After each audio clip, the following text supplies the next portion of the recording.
Hi, I'm Arno of arnohunting.com. I'm a mentor, author, and speaker on attracting clients. And today we talk about Becky McCray about attracting clients in rural areas, small towns. Hi Becky, how are you? I'm just fine. Thank you for having me on today, Arno. I have a question for you. Can you tell the people who you are and what you do? Because I think you have a lot of trades. I do. I live here in Oklahoma, in the U.S., and I have a lot of businesses. I've been doing businesses since I started my first business in junior high school. So I've been an entrepreneur ever since then. I say all my life. My parents were both entrepreneurs, and so I kind of grew up in the habit of creating a business anytime I felt like, I should just go ahead and start a business. So right now I have a liquor store and a cattle ranch are my main businesses, and then I have some other businesses that I think that will be the ones that we'll talk about today. But the cattle ranch you already have for 24 years? For a long time, yes. It's my husband's business. It's been in my husband's family for all of his life. Right. And so I've known him for 20-some years, and so that's how long I've been around the ranch. Yeah, I checked out on LinkedIn. It's at 24, almost 24 years, 23 years and 11 months. And the liquor store does not show how long I've been around it because I only bought it from my mother 6 years ago. But my mother actually bought it, and it's been in her business since I was 22. So I've been around the liquor business also for about 20 years. Right. And why is it called Ellen's? Allen is my maiden name. That was my father's family name, and Right. so it was named Allen's before my mother bought it. And since that had been her married name and her children's name, she kept it, and I felt like I should be able to keep it because it was my family name as well. Yeah, it's still your name, right? Yes. I agree. I love it. I didn't know that, so that's always fun to hear these kind of things, right? And you just published a book. I need to talk about that. I will be happy to talk about the book. I'm very excited. But the book is I think the timing is really good. I was going to say great, but I'm not sure really how, because we talked yesterday early this week. I talked about the seasons of business, and I saw a video of you, and you talked about seasons of a business and seasons as a farmer, right? Mm-hmm. Yes. How do you see this? Can you explain this? How do I explain seasons? Yeah. For a business. Seasons are every one of us, and this is why I think that small town businesses and people that grow up in rural areas or live in small towns have a better chance of succeeding in business because we see the seasons. We're more in touch with the fact that there is a time of the year when it's time to plant, when everything is ready and it's time to be doing the work that's going to pay off later. And then we know that during the growing season that we'll have to defend our crop, that we will have to spray for weeds, or we will have to get out and manually weed the crop, or that we will need to, there may be pests, or we may have to worry about resources coming at the right time.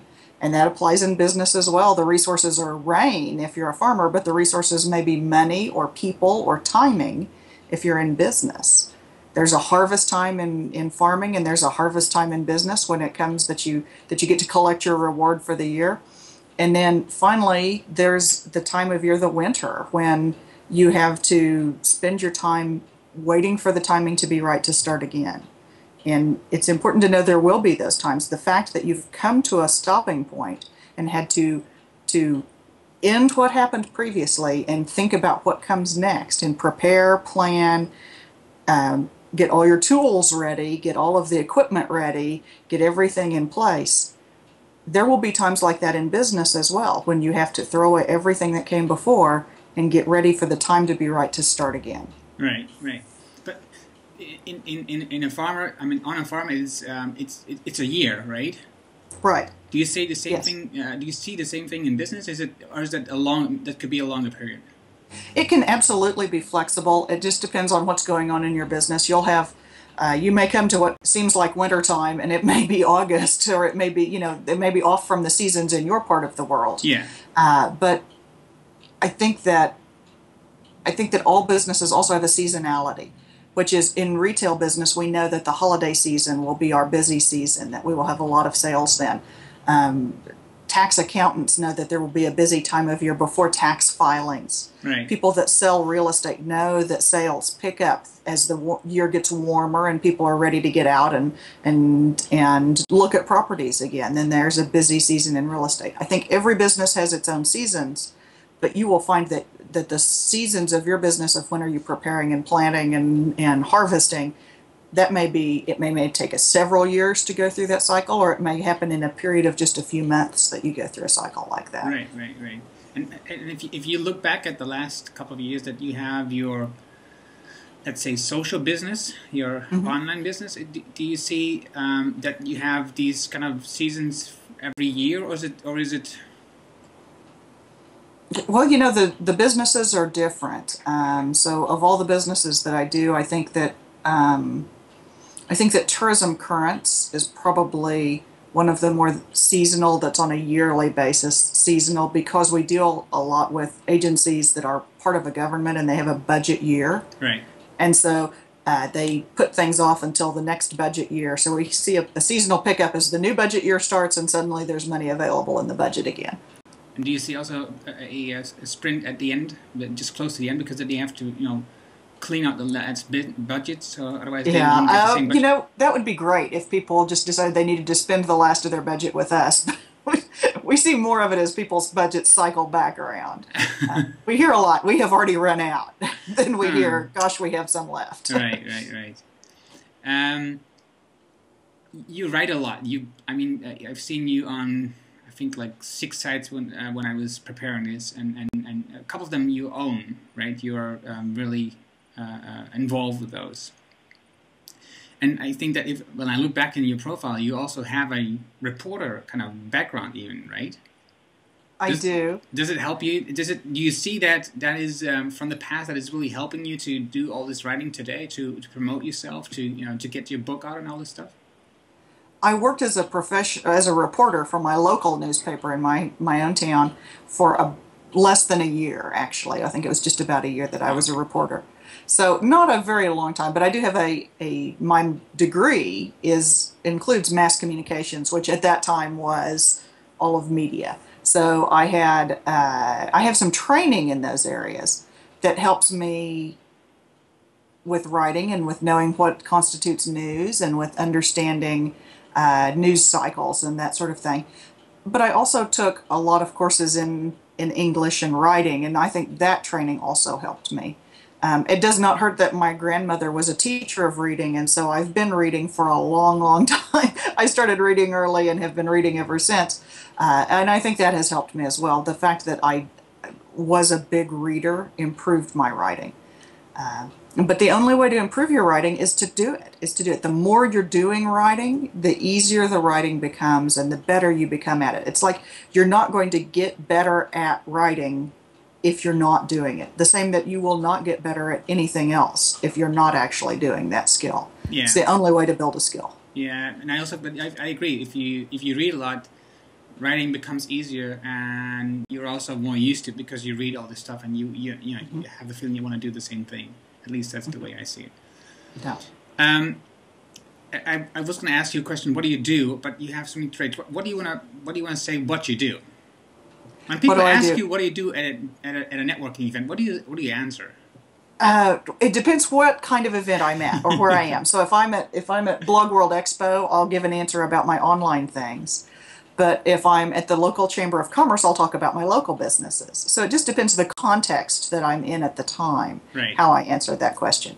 I have a mission in life. I have a purpose that I know that all my businesses fit into. And I don't know that everyone has that kind of thing, but I do. And that helps me to know what to focus on and what things are important to me. And I know that what I do is that I help rural entrepreneurs to prosper so that they can help their communities to prosper. Because all the best solutions come from within the community. If I can help those business people to do a better job and to prosper better throughout the year, then I know that they can then go out and solve the problems that are going on in their community. Right. Yeah, I know that we talked about this theme for life, right? For your what's driving you, and I love the way that you described this, and everything that you have is connected to this. It's really great. And you were around when I was working out exactly what this was. You and I at SobCon in Chicago were trying to figure out, for each of us, what's our direction and what are we working on.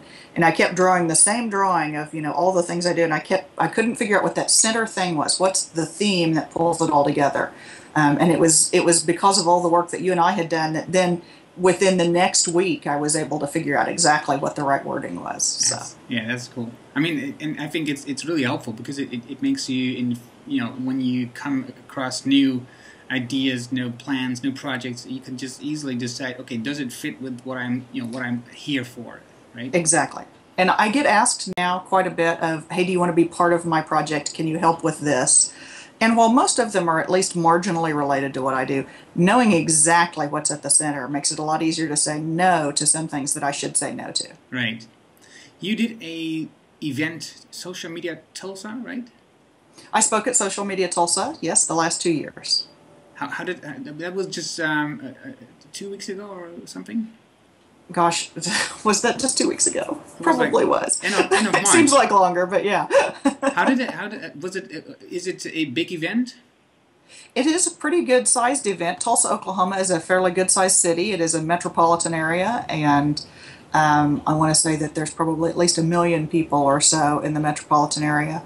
So a good sized city. There is an organizer. The organizer's name is Cheryl Lawson, and she also is from the Los Angeles, California area, as well as also from Tulsa. She's lived in both places and lives mostly in Tulsa now. And she decided she really wanted a community, a lot like what she had seen in Los Angeles when Jeff Pulver did the 140 conference out in Los Angeles.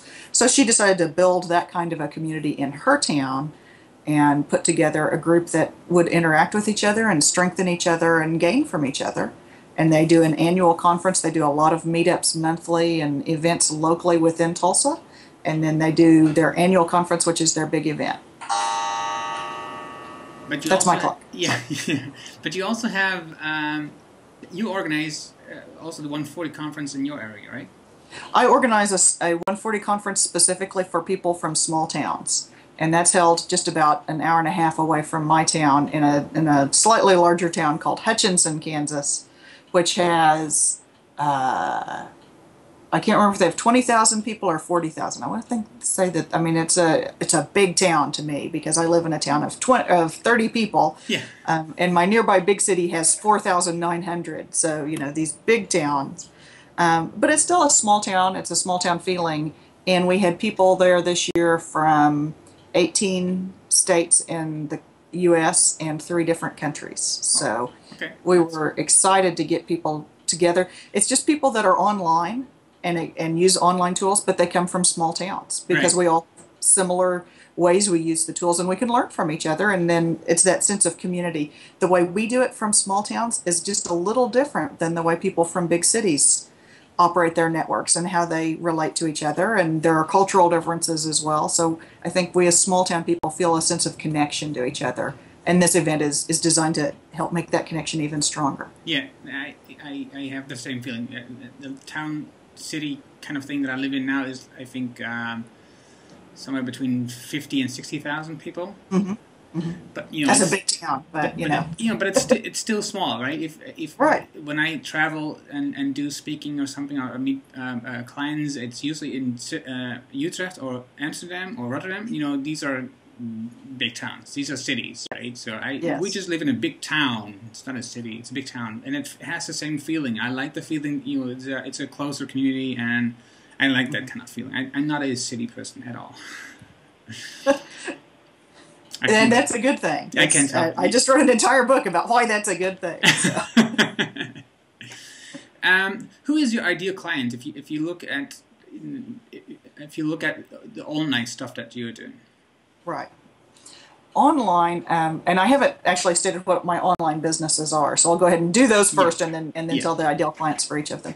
I have a business called Tourism Currents that I co-founded with Sheila Scarborough, and that is designed to teach tourism professionals, people that work in convention and visitors bureaus or visitor centers, or they work in any kind of government agency trying to draw people to town, We try to teach them more about how to use social media to draw more people to town. So it's using social media as part of their marketing. So our ideal client there is someone that has primary responsibility for bringing more people to town, and they want to put social media to work to do it. Right. So that's business number one.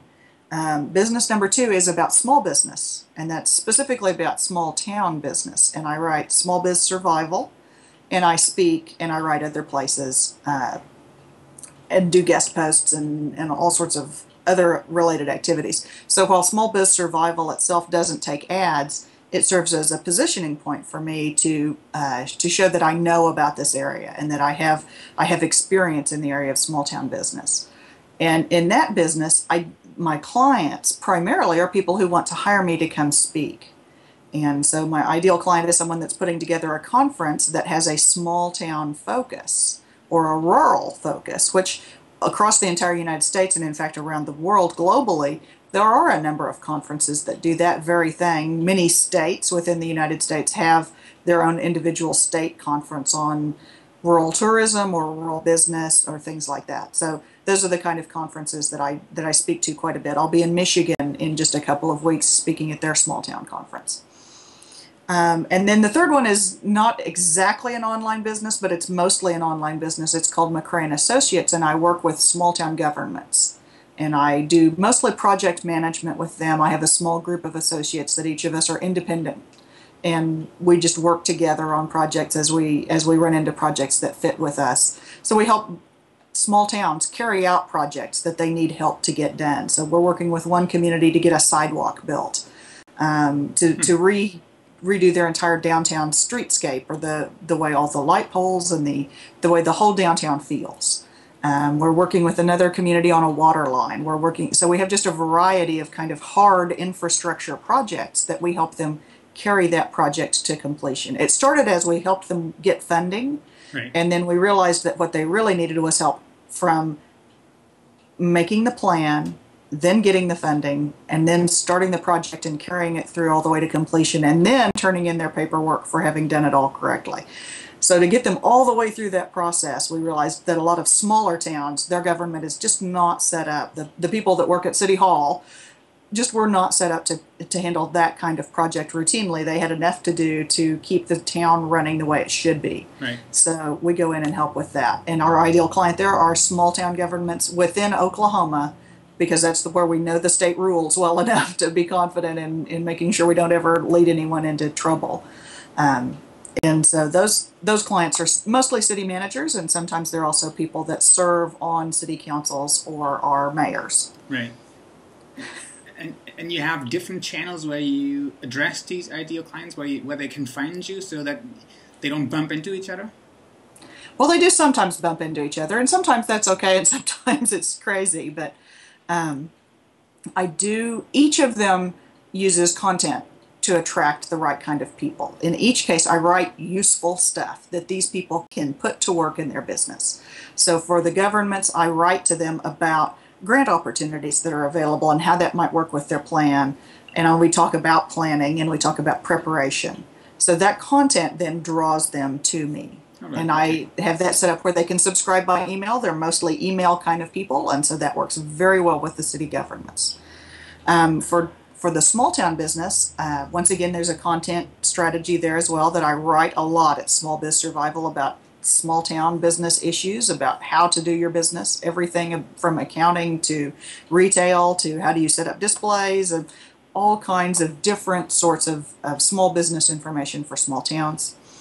And in addition, that I do use some Twitter there and also Facebook to spread the word about that information. Mm-hmm. And also I find a little bit of interaction from Facebook as well, but mostly distribution on Twitter. I find that people like to retweet those news stories more than they want to interact there. There's a little bit of interaction on Facebook and a lot of interaction in the comments over on Small Biz Survival. Okay.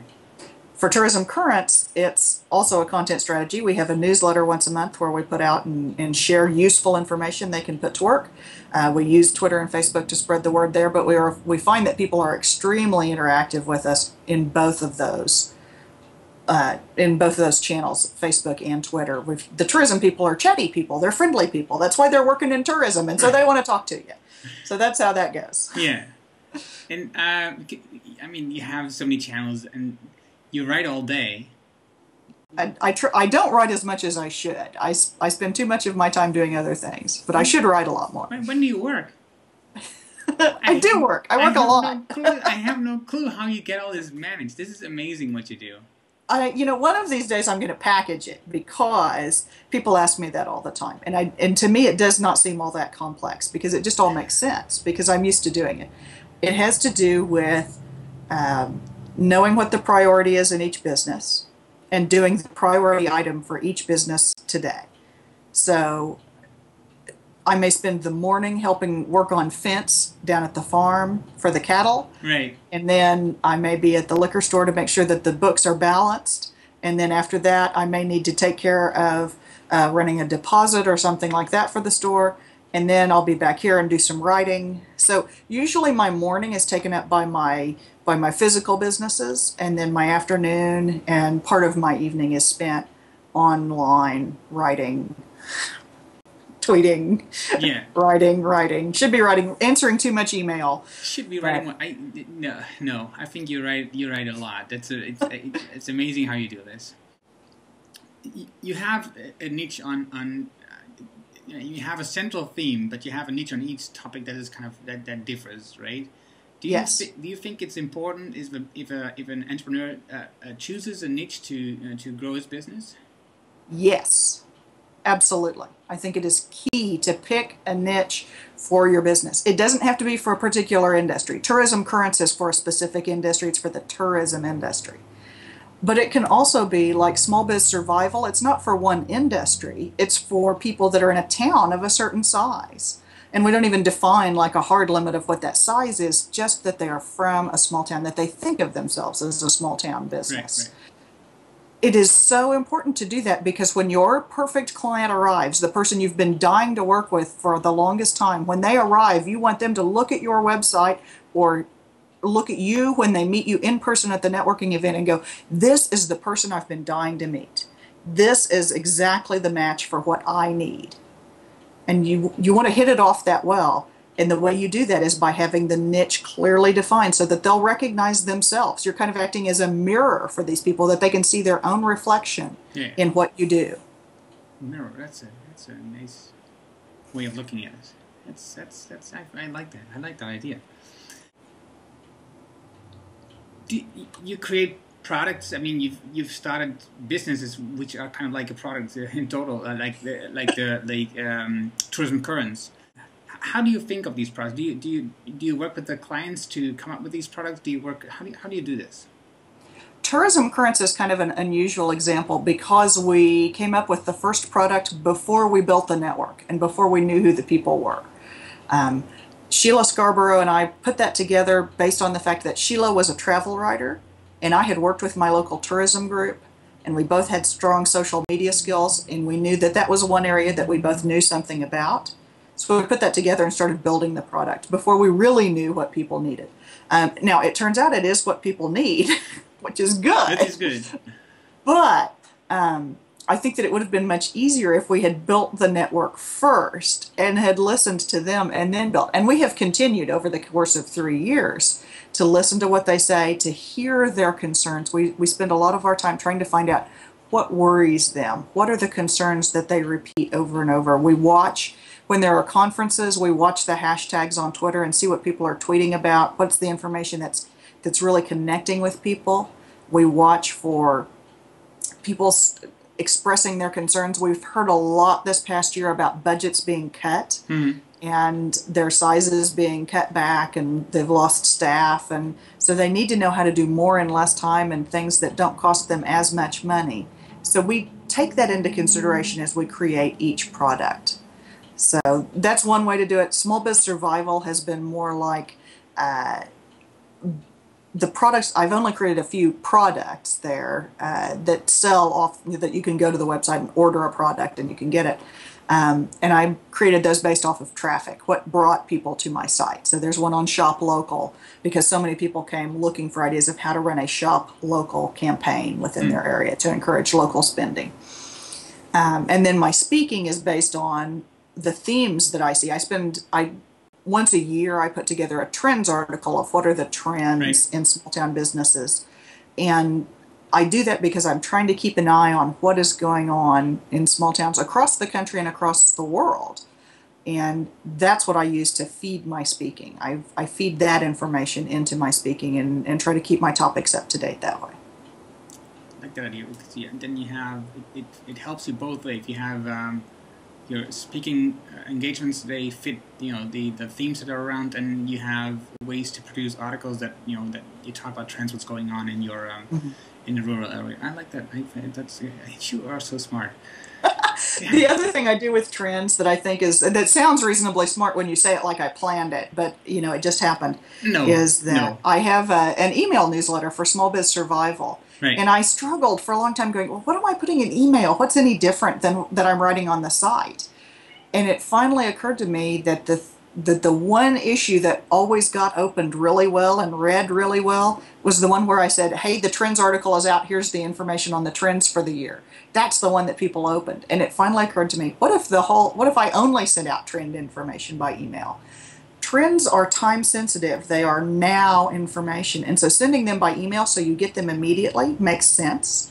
And then how-to information that is always good and evergreen, then I keep that on Small Biz Survival, where it's always available and findable by search engines and is more geared towards being permanently available. So the trends are time sensitive and go by email, and the how-tos are permanently available online. Right.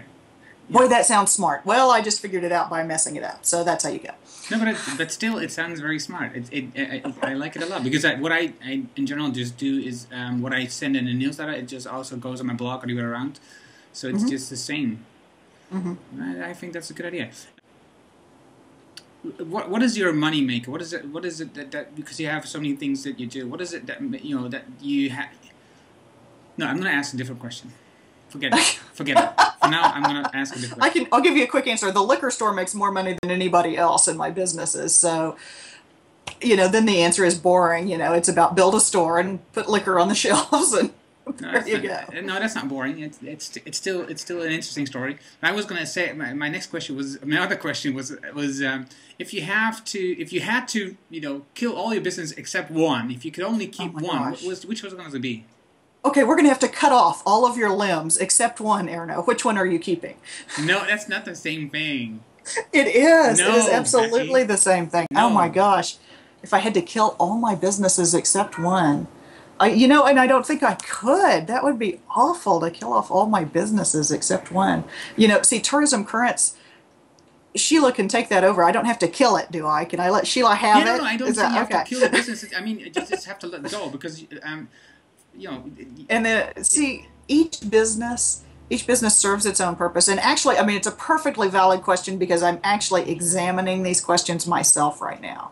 Because adding the promotion for the book on top of everything else that I'm doing, the writing of the book was hard, but the promotion for the book is a little harder for me from my rural area, because if it involves a trip, that's a 3-hour drive to the airport and then a flight or two to wherever I need to go, which in the U.S. it's usually 2 flights, and distances are just pretty large here. Yeah. And I live 3 hours away from my airport, so it's a 3-hour drive to go at minimum.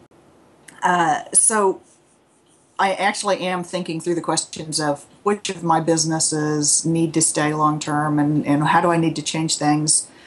A person I'm talking to phrased it this way: what do I want to be when I grow up? Yeah. And I know what the central theme is, I know what the purpose is, but which of these businesses do I really want to hold on to, and what things do I want to let go? And what do I want to start that's new? It's one of those seasonal things. It's time for me to look at which of the plants need to be kept and which need to be ripped out, and what needs to be started new.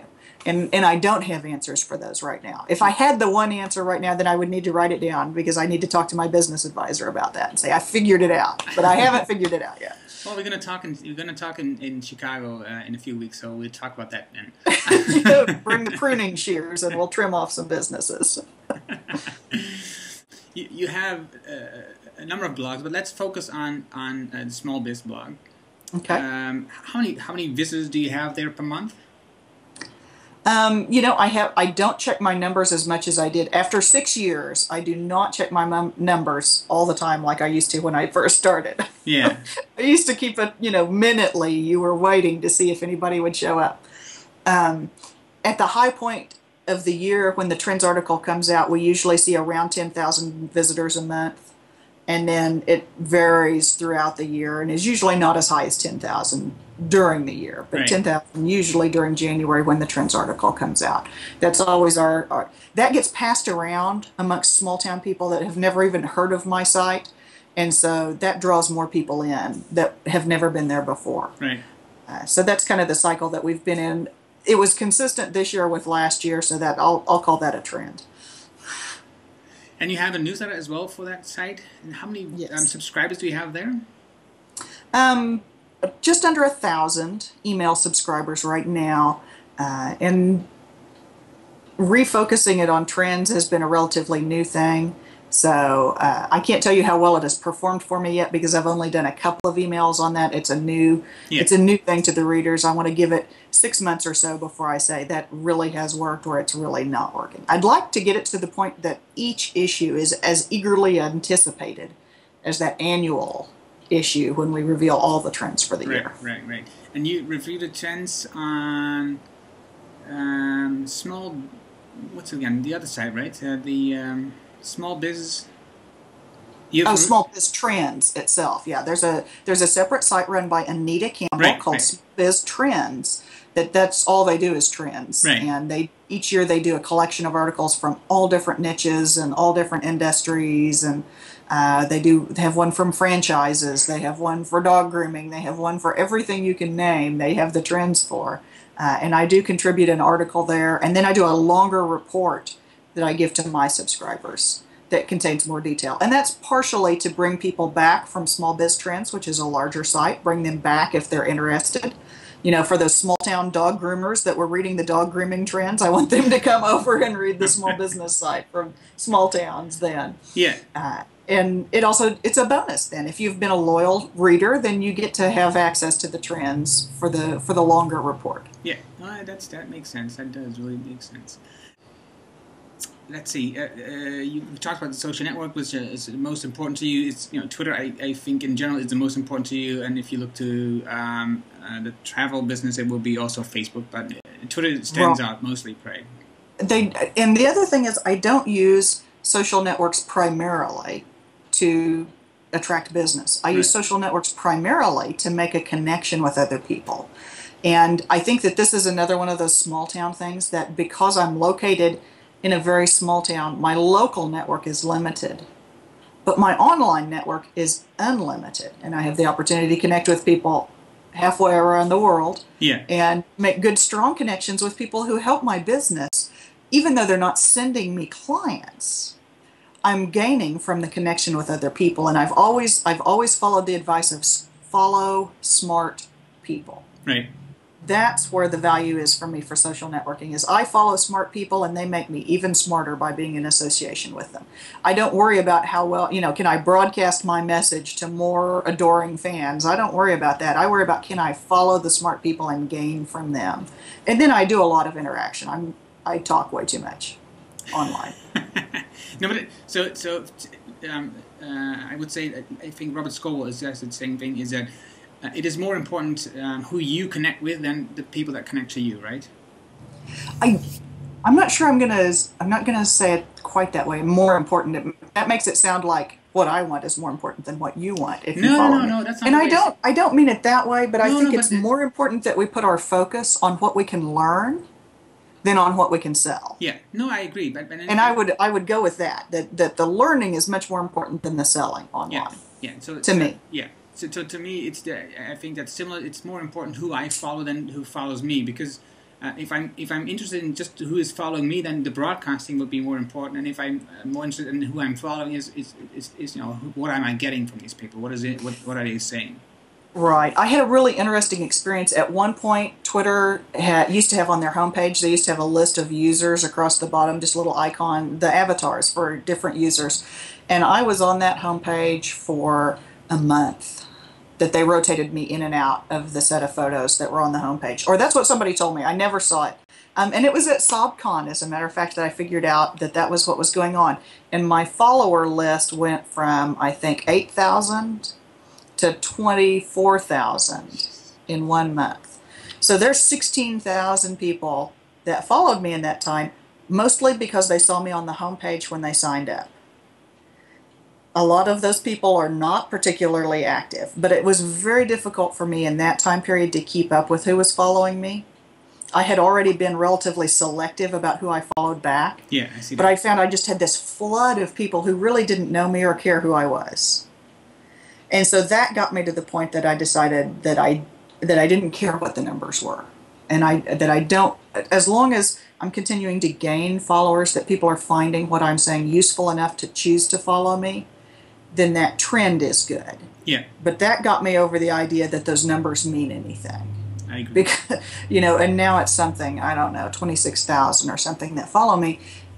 And there's quite a few of those people. There are literally hundreds of those people that I actually care about very much, that I have connected with them, and I care completely that people find some value in what I say, that what I provide when I speak is useful enough that someone would want to listen to it. Even though I do talk too much and about stuff that people don't find interesting sometimes. But I do know that when we had a sick baby calf at the farm, I posted pictures of him, people all over the world cared about that little calf. And so even though it wasn't, the number of people that followed me that raised cattle was really small, but the number of people that could connect with the story was very high. So I always try to make sure that I provide value, but that I not worry about the numbers. He was attacked by a coyote, right? He was attacked by a coyote and scratched up his little nose, and they chewed on his little throat. And now he's a big boy. He's a year old, and he's a royal pain. I'm sending him over to stay with you for a few months while the grass is tall. And your daughter will love him. He's very cute. No, she's already she has a new goal. She wants a dog now, so. He's bigger than a dog, baby. I know, but the dog is already a lot of pain right now. We have a lot of discussions about it right now. LinkedIn, is that because I just connected with you on LinkedIn? Is it something that you use? I do use LinkedIn a little bit, but I'm not near as diligent as I should be. Partially because it's not super key for any of the niches that I look to directly. My small town business people don't spend a lot of time there. And then the tourism professionals, some of them spend some time there, but not all of them. Meeting professionals, people that book conferences, do tend to spend quite a bit of time there. So we encourage tourism professionals to do that, to pay more attention to LinkedIn. And then Sheila takes the lead and makes sure we actually have a decent business profile there and that we don't look like we're just abandoned. So my own LinkedIn is not as good as it should be, just because it doesn't fit as tightly with my niches. But if the people that you're looking for are there, or the people you need to learn from are there, right. The groups and the questions and answers are extremely useful, and I do recommend it. And it's come to the point that if you plan to apply for a job in a lot of industries in the U.S., you had better have a LinkedIn profile. They will be surprised to find that you do not. Well, I thought maybe with the associate business that you have, the governments, that would be an important thing. But I'm not sure. I don't know. It sounds like it, and many of them do have profiles, but they are completely inactive. Okay. They do not actively participate on LinkedIn. They are passive. They go and they put their little profile up there so you can look at their resume and where all they've worked, but they're not hanging around there. Right. So you can use it as a messaging platform and you can connect with those folks, but the utility as a learning tool, because they're not saying anything. There's no utility as a learning tool for that city market. And then in terms of trying to market to them, once again, they're not really active, so it's really hard. But it is a connection point. Right, right. How do you keep a wealthy balance between entrepreneurship and the rest of your life? If there is any left? If you do.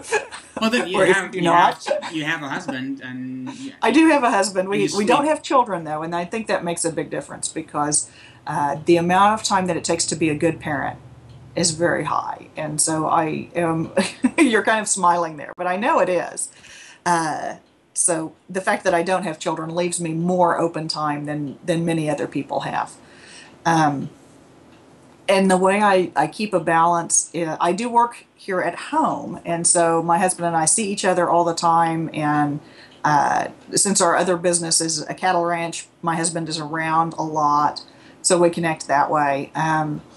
But the other thing I do is, it's part of how I manage all the businesses together, is how I keep the balance with home, is that I know what the priority pieces are. Right. And I try to focus on doing those priority parts as I can. So I work it in. So just like I may spend the morning working on cattle and then also doing the deposit in the liquor store, and then I'm working online and writing. In the middle, I'll stop and do something with family, or we'll go and do that. Or so I just have my time sliced really in a lot of different directions. Right, right, right.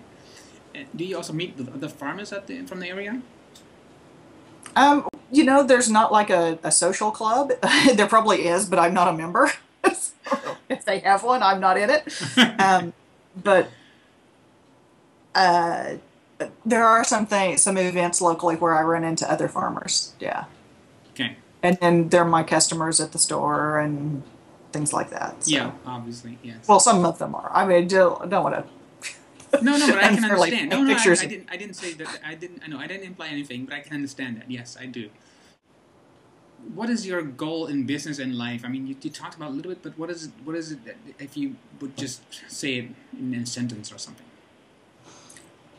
I help rural entrepreneurs prosper so they can help their community prosper. That's the one sentence summary of everything that I do. And I will fall back on that again and again because it is so close to my heart. I want to see small towns prosper, which is not necessarily the same as grow. I mean, they don't necessarily need to grow their population. I live in an area with declining population. The Midwest portion of the United States is slowly filtering out as people move to big cities or move to other locations. And the knowing that we're not going to necessarily grow our population easily, the next question is, how well do we prosper? What's our level of prosperity? Do people get education that they need? Do they have the support they need? And there's a lot of complex questions that go into the question of making a prosperous town. Right. I can't solve all those problems. But the one thing I can do is help more of the entrepreneurs prosper so that they have the tools and the wealth to work on the problems within their own community. I can't solve it for you, but I can help you get to a position that you're better enabled to solve it yourself. But I think I have similar things that I'm looking at. But for me, I also want to help self-employed people in developing countries to grow their business, to make it more valuable to stay in business. Because I feel that people just are going away from the area that they're living in. They don't make their country better. So is that the same for you? Because if you look in, you say I don't think that we should grow a town, but if too many people are moving out because they're looking for business opportunities elsewhere, that's also not a good sign, right? Right, and I don't mean to say that we shouldn't grow our town. That's a balance that each town has to make for itself. Some towns are in an area where being sustainable means they need to not grow. That they're in an environment that they should not grow more population in their area. Right. Some of us are in an area that, I know the long-term demographic trend for this huge whole area of the United States is that our population in rural areas is declining. People are filtering into larger communities. And I understand that. So my point is to think, even if we're not going to grow our population base, how do we prosper? And then I think in most communities, there is a question about how do we balance between people leaving or people coming back, population growth through immigration or through out-migration. Population growth through, one thing we see here is a lot of young families move to town to take advantage of jobs that come available. So we have a kind of a boom in the younger population, but these people have no connection to this place. Right. So I can spend about an hour talking with you about this and about the connections of place and what connects us to who we are, and are we connected to the things that are here, or to the people, or to the values, or our heritage, or the natural resources, or the built-up infrastructure?